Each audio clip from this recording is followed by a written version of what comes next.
Nazarbiy harakatga kelganimizda quruvchi akalarimiz tomonidan 5 ta bir xil proyektda ko'ryapsizlar, kottejlar qurishgan ekan. Keyingi yilga bu yoq tarafini ham qurish rejada bor ekan. Ko'ryapsizlar, ko'chani kengligiga e'tibor berasizlar.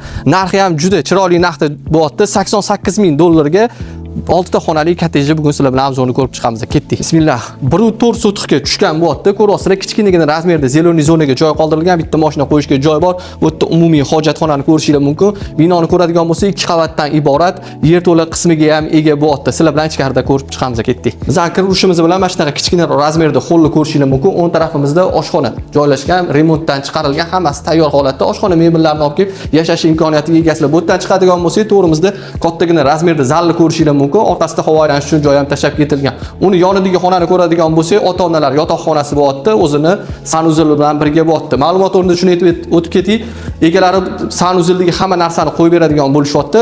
Bu yoqda zinani oldidan unumli foydalanilgan ekan, ko'ryapsizlar, umumiy hojatxonaga joy tashab ketilgan. Ikkinchi qavatga chiqadigan bo'lsak, ikkinchi qavatimizda o'ng tarafimizda bitta ota-onalar yotoqxonasi bo'lyapti. Uni yonida kattagina razmerda zalni ko'rishingiz mumkin. O'rtada bitta общий sanuzel joylashgan. Uni yonida o'g'il bolalar yotoqxonasi, uni yonidagisi qiz bolalar yotoqxonasi bo'lyapti. Umumiy hisobda xonalar soni 6 ta bo'lyapti, 2 ta sanuzelga ega bo'lyapti. Narxini eslatib o'tadigan bo'lsam, $88,000 so'rashyapti. Albatta yana kelishadigan joylari bor. Doimgidek raqamlar qoldiramiz. Kelib ko'rib savdosi va barakasini qilsanglar bo'ladi. Salomat bo'lasizlar, o'zinglarni ehtiyot qilasizlar.